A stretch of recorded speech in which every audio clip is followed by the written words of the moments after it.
Hi అండి, welcome back to my channel smart Seena and Shreshta. ఇది నిన్న సండే వీడియో అండి. నేను మా అమ్మ వాళ్ళ ఇంటికి వెళ్తే మా అమ్మ నా కోసం అనేసి చిన్న చేపల కూర ఉండిందండి. చిన్న చేపల కూర అంటే నాకు చాలా ఇష్టము.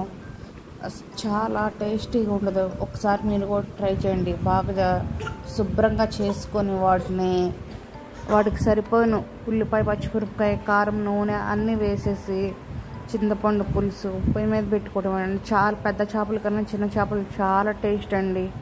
మొత్తం సట్టికి లాగా వండుకుంటే సూపర్గా ఉంటుంది. ఒకసారి ట్రై చేయండి ప్లీజ్ అండి.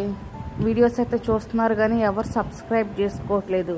ప్లీజ్ అండి సబ్స్క్రైబ్ చేసుకోండి. ఇంకా మరిన్ని మంచి మంచి వీడియోస్తో మేము ముందుకు వస్తూ ఉంటాను. తెలియని విషయాలను తెలుసుకుంటూ ఉంటాను. నేను ఇక్కడ కర్రీ ఉడికేటప్పుడు చూపిద్దామంటున్నారు కానీ మాకు వంటగదిలో అంత వెలుతురు లేదండి చూపించడానికి.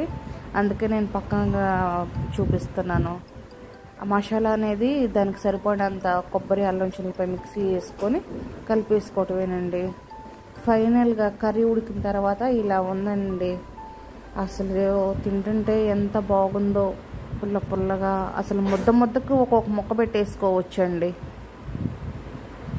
మీలో ఎవరికైనా చిన్న చేపల కూర అంటే ఇష్టం ఉంటే లైక్ చేయండి, షేర్ చేయండి. మరిన్ని మంచి మంచి వీడియోస్తో మీ ముందుకు వస్తూ ఉంటాను. ప్లీజ్ అండి సబ్స్క్రైబ్ చేసుకోండి.